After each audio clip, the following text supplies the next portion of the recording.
law and order situation say if it is not maintained by the government prajadi kamai hingni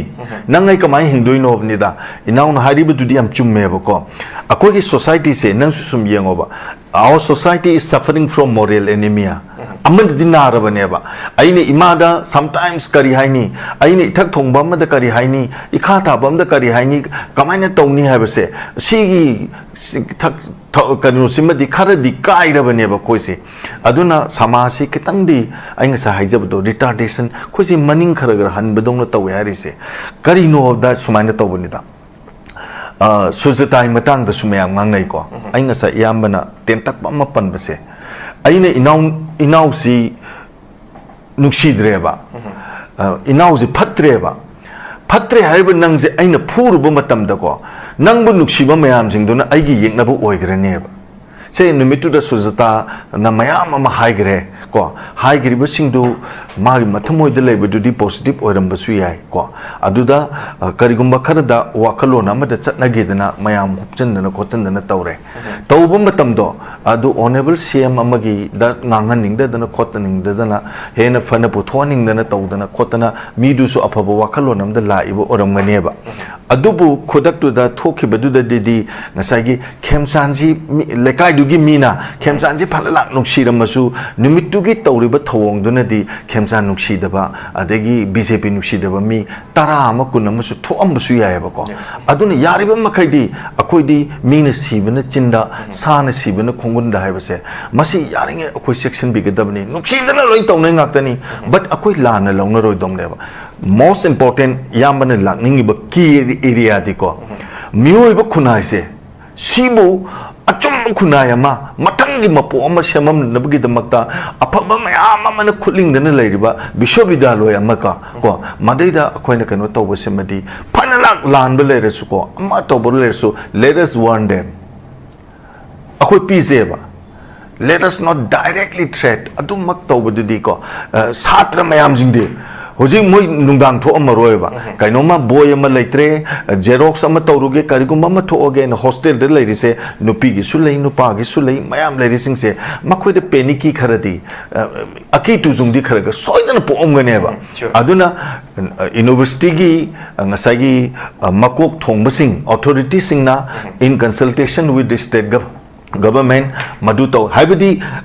rector se governor of Manipur ne ba visitors in the president of India ne ba ko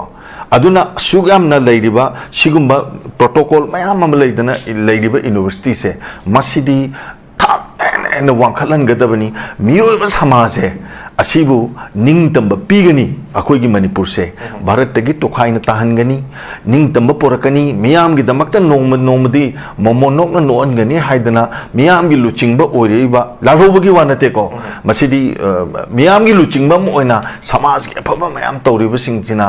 adugumba wakhalon khanba mayam ama righteousness thinker haise adumba mayam singduna ti ko ngasagi phanala oja china lalamba le rasu university gi oja mayam maraktage soiba administration de soiba le ramba so amarasu ko since we are the human being ko aduna karai da kari perspective da khoise discuss tawraga corrective measure amada akhoise laaga satra singi panthung phamdo khoine pige na akoina khalliba I ozama oina I have completed my this thing PG from Manipur University by 1993 from political science department discipline degi lorak baneba ko I chauthok se ba Manipur University degi lorak pa satra amani kaina khanjaba da chauthok se ba university se da khoina thadok khraba matung se da sum university gi musu gi election da oiro amado karigumba tanja menja khara da ka sum mukna ba ka tholak pa kholak pa ama mataw se tawruba da khoisu thamoi de am wajayeba ngang thok pa ngamji deba ko kizayeba society se ka nomata sum sat khrabani na inauna sahibi riba sarmani na takpiramba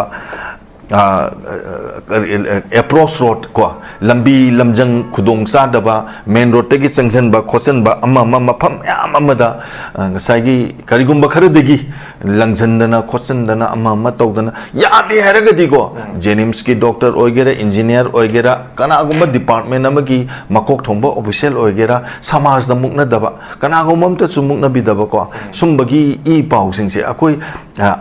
journalist amoina sometimes koi khabar pa ba se hangwer pa yawe ba adu tawre ada tawre adu tawre ka hisu sum tawbada tawning de ba ko aduna yariba makhaidi asigumba kano se thokdana na ba inaw nang sai takpi ki ba handak thoi ba se masina let it be kare haini targeting to oza premananda da soire haina khalaga tawbusu ora masunu adigi university gi administration da soire na tawrasu orasunu handak ki thodok sida asengba langla langjin dudi sarkar ama leiri bani na sarkar na mado kare haini without delay ko sum chon dadana sum pan dadana madudi public domain da platform da madudi sheng na ko thuna thambam thu ena khali otherwise ngasage chhatra sing sida makoi gi library chatpada adegi class chatpada karigumma mapana ma tholopa outing toropa matamda makoi da ko ningdom pom base adum leirane ba adoita di university gi magundo kharadi handarakani haibanida ana yariba makhai sugumba singse right thinking member sing sinako arana hui sing siting ngak thok mak sin tawnaraga ta thok ta sin tawnaraga santan nga sa habdo akoi brain leirina political animal ne ba koi se oja koi gi masi gi matang da university da lei base koi gi student amadi koi teacher sing je yam nak yam kungna leiba ngak tane haiba tare magi mafam amaga aduda wasida koi gi chhatra jing gi thamoi da kari khalangwani amadi oja sing gi thamoi da ai samaki ai thungjin phana thokpa mak natraga su aingonda aigi da thom bataragadi amadi natraga either aigi thangnabada leiba student singda masi ma moi guardian singna pakhattabra kyam pakhatpasu yorongani masa jingda koi gi mipaiba just se samna harabada koi gi bp leiba patient koi student jingju koi yorom haninga leiti yam nang pokhairabani na adu masi bom pokhai ge haibagi makhon je taba taragadi koi Manipur University gi gate ta state security force ne na state security force ki koi uniform se pakhar leijingja makoina khudakta koi get close tawrakan manungda kari leiri je koi thidokpada masi yam laina khangningai oidabra masigi thiningai koi gi masida khangningai yam laina khangningai oi bagi machak sin natabi da koi gi student sing chhatra sing da koi gi masagi health ki problem leba yoram badagi khudong thiba nangamba taragadi madugi responsibility jina kana logo dawno even get the tari state security force ki koi gi security jing ne leijing na di makoina mikup tu da atopa police station amudagi koi gi state security force jing yorpa ngai dingai da makoina hana koi gi manung da changaga kayumba action nungsan lokholamba check nung toramba di masi kayam kumang choksolamba ya amadi thoiba problem je koi ngasi pungni phunipan phadringai da koi rescue toramba sigi khudong chabi lebi ga doja masi ani suba wahang wana jang tak thabi thank you ankarna yam interesting one ko critical super poni anyway Singjamal police station gi manung daleba Manipur University da unwanted incident to Tokle Toiba mapam duga security sing duty tariba mapam sing duga Thoidokna kilometer mangala naba tarala mapam dina tega adumak oiragasu leiriba duty tariba sing duda makoda authorized tawdaba karigumba khara soidana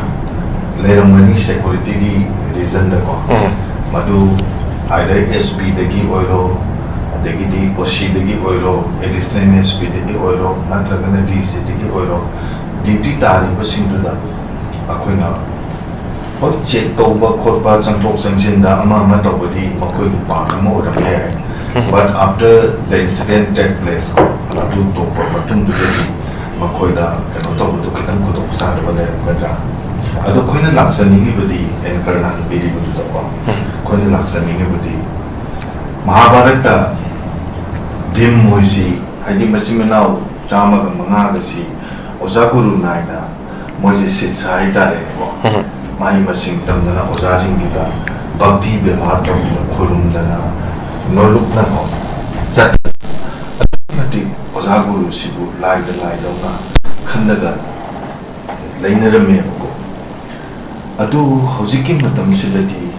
oirei ba phibam si kari no haru simati department ta da bam le ngasai akhoi sa mani na habi gi bada Manipur se the lady ba sasan haitare Manipur se the lady ba sarkar sin tawri ba si overrule tawdongna Bharat Sarkar ki makhada haidi sarkar ne Bharat Kendra Sarkar haidi ngai gi hek tawdongna tawba ade akhoi ki future kak se mami isam samak taba sumba kak si ubada penjada dana Manipur sida ain haibasi silei ain gi provision da ain gi mi yeng da thabak khuding mak sing ase president let it be the president of India prime minister of India ko but they are not above the law haidana ain haibasi Manipur gi khangdaba kangbu phauda mamit mamai panghandana awaken makeup to oliba documentic kano to oza mane ba ko oza premandar si magi de torum mena kalaga so but what we feel is that discussion to say it is not only in Manipur yes khakta na teba NDTV da Republic TV da different channels sing sida yong na khatnai ba khunda na ngang nei ba ko Arnab Goswami na ka ngang ba sing si adu kimati ngang ba but discussion ne ba loira kan da hello hi adum tawna ba mayam gi cause amakakta mayam gi phanana ba gi mi eng amakakta putho ga da midi table de putho ga khanai hai jari ba ko parliament haira se ba democracy satpa leba ama oiru rabanina parliament se khoi gi de highest law making body ama oiri bane ba even parliament ki lok sabha da su rajya sabha da su chaos like na thoi bane launari bane ba ko IS tagi adegidi university gi oza oiram badegi tongan ba section of life sing da yam prominent personality yam mana laktana lebak sigi aphaba aina mamam sembagi daita macha amadi khoju lorage dana sangsad ki member amoidana Rajya Sabha ki mifamda Lok Sabha ki mifamda phamba yaudana khana neina basida ningai sangdana rapobogda yauri bani sabha gi mayai tamna khupchal laktana kari haisige speaker na ka digi chairman na ka zone to ba yauri bane ba ko pen da ba hai ba sibo ba ko adu khoi khali kha yam tha ba simaksu thoidong na phatta brain khali kaino da Russia da yam na maming set pa literature khoi gi site gi lam sida yam na apauba ayiba nupama Maxim Gorky na Mazi Mangarak 5 times Nobel Prize de Pin in the Bagi Kangiba Misakneb Mana Iramba Lyric Amaleb, the mother Raina, Imaina Yam Pasakaba Lyric Neb Lyric to the court Amakatan Kakto Devako Mana Hayaba Pataba Mima Puruba Pataba Mima Hatu Use Hardly riba midugi against the michama chama yeng na batola kaneb. Hoi oza premananda da atamnana tawbanina somu kanarasi ko adumak tawro ko suko oza premanana maranai oina atatai oina kanago mamada tati ta hoina adu ada hoina thoidong ngangam bani bi khandeba.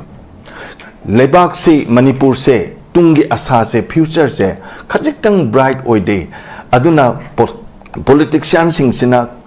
mathauna leina courageously sasan kak se pahening dana karigumba wafam kharkakti ngangam gadra logi mi yengda adusu ko adumaina tawraga thamam gadra ina khalli adugumba mayam sing tu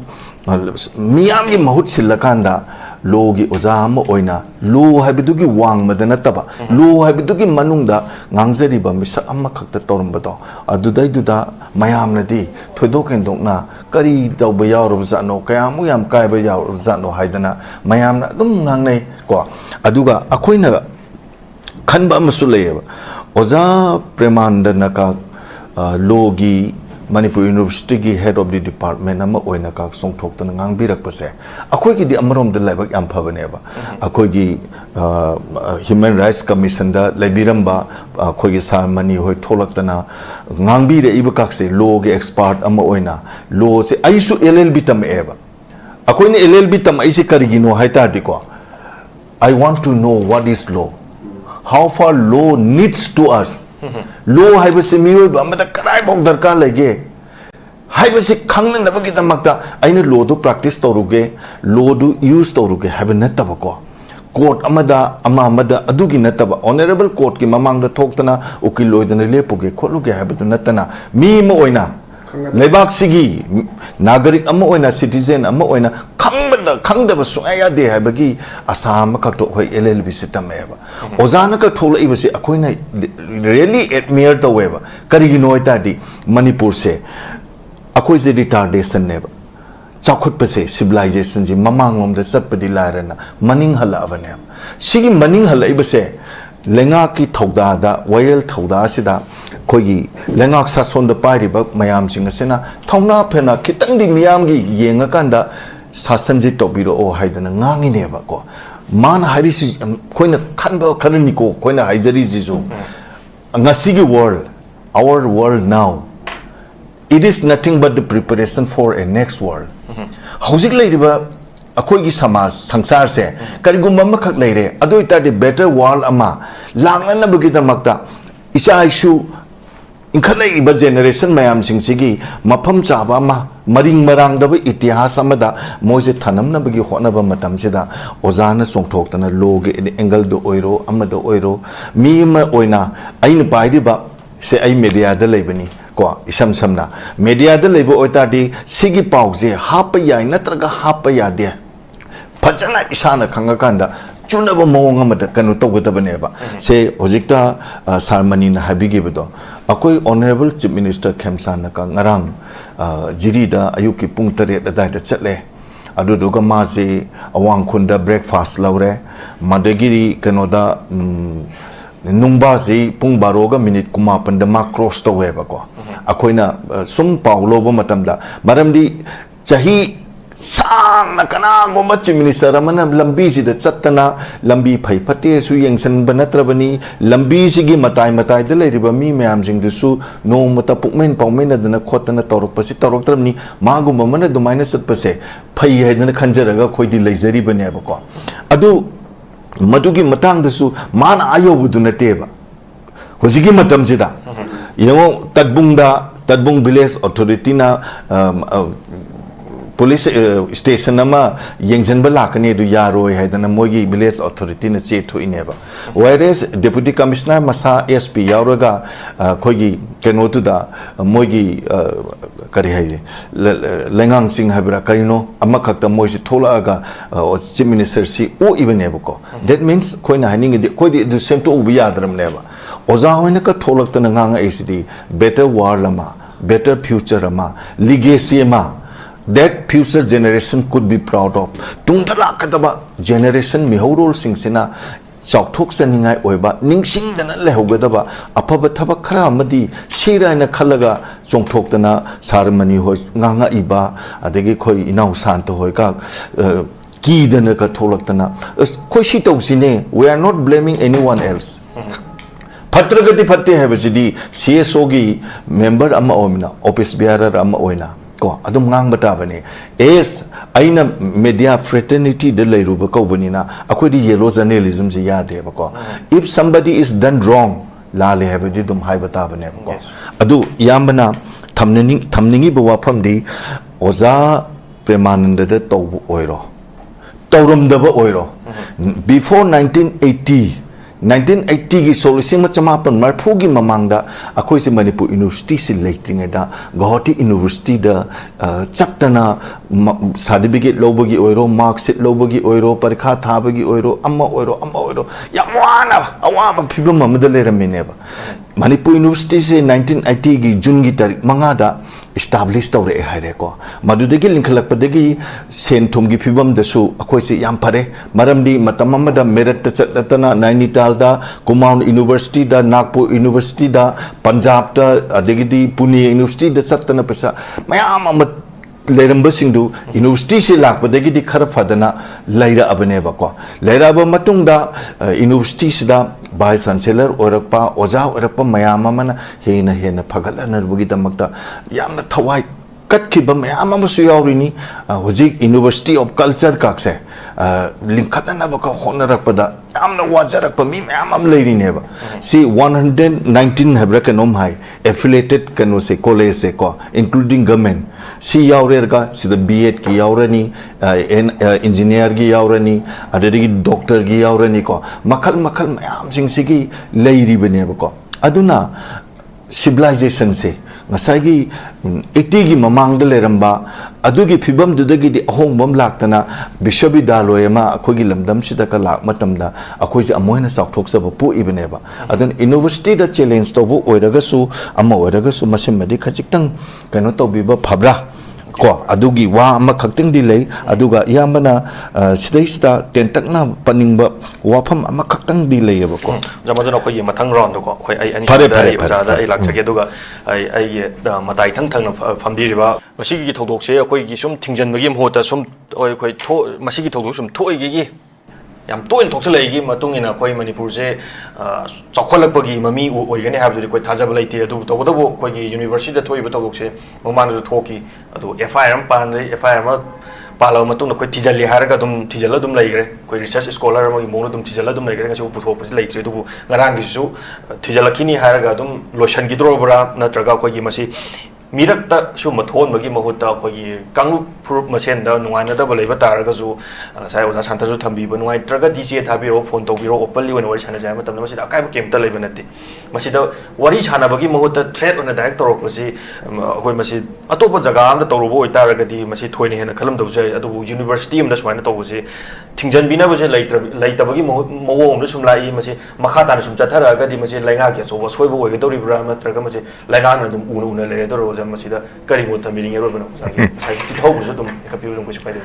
sigi liability se liabilities the goes to the government sarkar am lai bani na sarkar gi sakadabane responsibility de moida dum fix to rane ba ko tawrakani mai satra khunai na su soidana sigi pressure amadi sarkar de soidana maki kholaw amadi lawrakini ba ko ada anchor na thambiri do yamana haining ba khara amadi lai ko mukna bahai base sungpat pati sam sam na har da ko hoi santana am phazan habi mane university ma habisigi stage da samasena society sina university da kar maina mi yeng thammi habase mioi ba khunai sina adui matang da phadana thambi ba ko universities da thabak to biriba non teaching staff ogera teaching staff ogera ko asida leiriba khoina nga hairi se hairu taraga di noi taw laudana hairak pasu ya ba ko karigumba matam amada khoina haijaningi di mai masing tamiba chhatra sing amana pendadana oja singi mathakta se examination gi pattern namada soiba thaba hapagi matangda aduda adada karigumba da khara leiriba mayam singse ahuba leiriba haide pendaba chhatra singsina aranba tawre haidana he kano tawriba singse masi punamak singsi kano tawdana ba koi university sida thabak tawbiriba mayam singsin rusuko kanaguma maga tathi tawoina dana aran basi yariba makai tawdana satra khunai se tungi future se phajana samam na bagi damakta arana huisiti ka haina tawida bana phayena khali tawi hebana te ko satra na sometimes why the students organization not only musu MSU ogere MSF ogere different student organization sometimes they are agitating ko university gi ngasagi atmosphere sigi matang sida pen da mayam ama leidana tawra ibne ba pen da do pendre haraga di yadre haraga di karai di yadre no semdok semjin khara di tobi ba payaba ngarang han thokri basi actually university gi administration da university gi affairs da atamna na tawribra or oza premanandana for saying something against the government karigumba sarkar ji maril leiba yamna mating mathong na leina thabak tohning ba yam faithful oibudu nataba ko government of India gi yaka yenga ga satpudu natadana logi mieng da disi tawgadabani khotgadabani hairu bakhara adu oda khak tawba ki tawbu oraga suko madai du matam da khitang masi yengthok yengsin tawbana phabra khali ain have say law and order have say government sin nga kadabane this is to be maintained by the government unless law and order situation say if it is not maintained by the government praja di kamai hingni nang ai kamai hingdoi no nida inaw na hari bu di am chumme ba ko akoi ki society se nang su sum yengo ba our society is suffering from moral anemia amad dinara bane ba aine imada sometimes kari haini aine ithak thongba ma da kari haini ikha tha bam da kari haini kamai na tongni ha se sigi thak kanu simadi khara di kai ra bane ba koi se aduna samasi kitang di ainga sa haijab do retardation koi se maning khara gar han bedong na taw yari se kari no da sumaina taw bani da suzatai matang da sumayam ngang nai ko ainga sa yambana tentak pa ma pan ba se aine inaw si nuksidreba inaw si phatreba phatre haiba nang se aina phuru ba matam da ko nang bu nuksiba mayam sing do na aigi yekna bu oigrane ba se numitu da suzata na mayam ma haigre ko haigri ba sing du ma mathamoi da leba du di positive oiram ba su yai ko aduda karigumba kharada wakalona ma da chatna ge dana mayam hupchan dana khochan dana tawre tawba matam do adu honorable cm amagi da ngangan ning da dana khotning da dana hena fana pu thoning dana tawdana khotana mi du su aphaba wakalona da la ibo oram ngane ba adubu khodak tu da thoki ba du da di ngasai gi khemsanji lekai du gi mina khemsanji phalala nuksi ramasu numitu gi tawriba thawong duna di khemsan nuksi daba adegi bjp nuksi daba mi tara ama kun amasu thoam su ya ba ko aduna yariba makai di akoi di mina sibana chinda sana sibana khongun da haibase masi yaringe akoi section bi gadabni nuksi dana loi tawna ngaktani but akoi lana lawna roi domne ba most important yambana lakning ba key area di ko mioi ba khunai se sibu achum khunai ama matangi mapo ama semam nabgi damakta aphaba mayam amana khutling dana leiriba bishwavidyaloy amaka ko madaida akoina kano tawba semadi phanalak lan ba leresu ko ama tawba leresu let us warn them akoi piseba let us not directly threat adumak tawba dudi ko satra mayam jingde hoji moi nungdang tho amaroi ba kainoma boy ama leitre xerox ama tawruge karigum ama thoge na hostel de leiri se nupi gi su lei nupa gi su lei mayam leiri sing se makhoi de peniki kharadi aki tu jung di kharaga soidana po omgane ba aduna university gi ngasai gi makok thongba sing authority sing na in consultation with the state government madu taw habidi rector se governor of Manipur ne ba visitors in the president of India ne ba ko aduna sugam na leiriba sigumba protocol mayam am leidana leiriba university se masidi thak and wangkhalan gadabani miyoi ba samase asibu ningtamba pigani akoi gi Manipur se bharat tagi tokhaina tahangani ningtamba porakani miyam gi damakta nomadi momonok na non gani haidana miyam gi luchingba oreiba lalhoba gi wanate ko masidi miyam gi luchingba mo oina samaj gi phaba mayam tawriba singchina adugumba wakhalon khanba mayam ama righteousness thinker haise adumba mayam jingduna ti ko ngasagi phanala oja jina lalamba lerasu university gi oja mayam marakta gi soiba administration de soiba leramba ga so amarasu ko since we are the human being ko aduna karai da kari perspective da koise discuss tawraga corrective measure amada akoise laaga satra singi panthung phamdo koine pige na akoine khalliba I Ozama Oina, I have completed my this thing PG from Manipur University by 1993 from Political Science Department discipline degi lorak baneba ko I chauthok se ba Manipur University degi lorak pa satra amani kaina khanjaba da chauthok se ba university se da koina thado khraba matung se da sum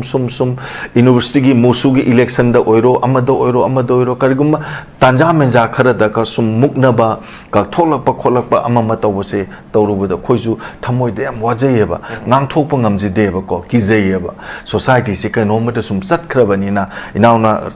sahibi riba sarmani na takpiramba approach road ko lambi lamjang khudong sa daba main road tegi changjan ba khochen ba amma mafam amada ngasai gi karigum ba khara degi langzandana khochandana ama matawdana yade haragadigo Jenims ki doctor oigera engineer oigera kana gumba department amagi makok thomba official oigera samaj da mukna daba kana gumam ta sumukna bidaba ko sumbagi e pau singse akoi journalist amoina sometimes koi khabar pa se hangwer pa yaweba adu tawre ada tawre adu tawre ka hisu sum tawbada tawaning deba ko aduna yariba makhaidi asigumba kanose thoktananaba inaw nang sai takpi giba handak thoi base masina let it be kare haini targeting to oza premananda da soire haina khalaga tawbusu oramasunu adegi university gi administration da soire na tawrasu orasunu handaki thodok asengba langla langjin dudi sarkar ama leiribani na sarkar na mado kare haini without delay ko sum chon dadana sum pan dadana madudi public domain da platform da madudi sheng na ko thuna thambam thu ena khali otherwise ngasage chhatra sing sida makoi gi library chatpada adegi class chatpada kariguma mapana ma tholopa outing toropa matamda makoi da ko ningdom pom base adum leirane ba adoi di university gi magundo kharadi handarakani haibanida ana yariba makai di sugum basingse right thinking members sing sinako arana hui sing siting ngak thok ngak sin tawnaraga ta thok ta sin tawnaraga santan nga sa habdo akoi brain lerin na political animal ne ba koi se wakan khan bangam bi bang aktani na somewhere karai da no mane go set to budu di phaya na ay dumai khan jake ta ka chari wa ya numrik so thambiri aduga oza